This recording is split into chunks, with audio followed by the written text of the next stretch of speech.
नमस्कार बंधुरा केमन आछो सबाई आशा करी सबाई खूब भालो आछो।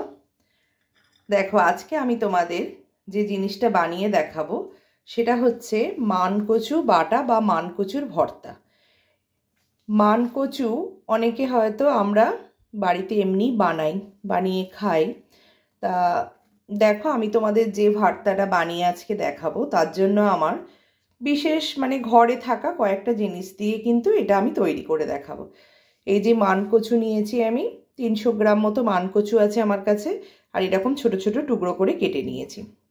আর নিয়েছি একটু নারকেল কুচানো। আর এখানে নিয়েছি 3টে কাঁচা লঙ্কা, একটু কালো জিরে 1 চামচ মতো আর কয়েকটা রসুনের কোয়া নিয়েছি।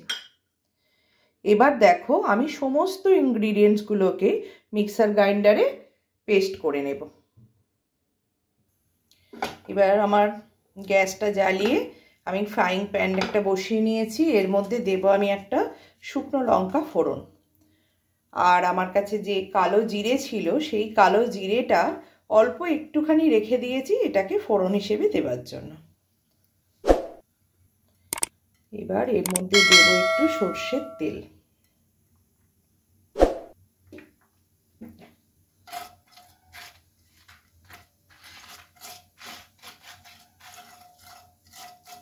যখন একটু ভালো করে গরম হয়ে যাবে তখন মান বাটার যে পেস্টটা করে রেখেছি এই যে এটাকে এর মধ্যে দিয়ে দেব।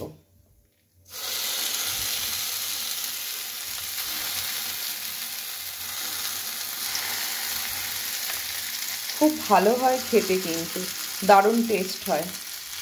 গরম ভাতের সাথে তোমরা যদি একবার বানিয়ে খাও তাহলে কিন্তু বারবার খেতে ইচ্ছা করবে।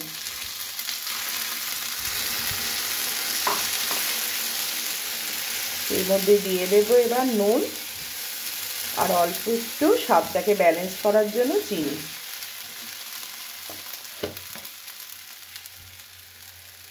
এই যে একটু নুন দিয়ে দিলাম স্বাদ মতো।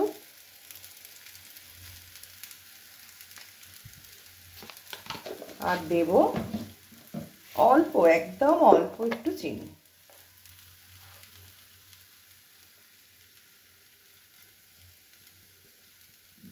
बस আর কোনো ইনগ্রেডিয়েন্টস এর মধ্যে লাগবে না।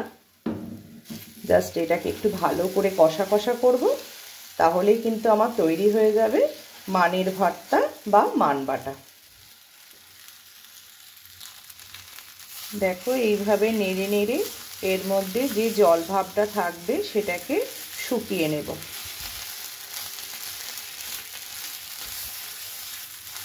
খুব অল্প সময়ই হয়ে যায়, বেশিক্ষণ টাইমও লাগে না। আমার মোটামুটি এটা তৈরি হয়েই এসছে। এবার তোমাদেরকে আমি সার্ভ করে দেখাচ্ছি।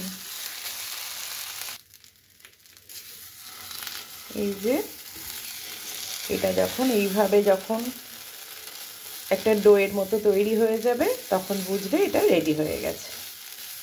এবার সার্ভটা করি। দেখো আমার তৈরি হয়ে গেছে মানকচু বাটা বা মানের ভর্তা। তোমরা বানিয়ে খেও, দেখবে খুব সুন্দর খেতে লাগে। গরম ভাতের সাথে দারুণ জমে যায়। তোমরা খেয়ে বানিয়ে আমাকে প্লিজ তোমরা কমেন্ট করে জানিও কিন্তু তোমাদের কেমন লাগলো। সবাই ভালো থেকো, সুস্থ থেকো।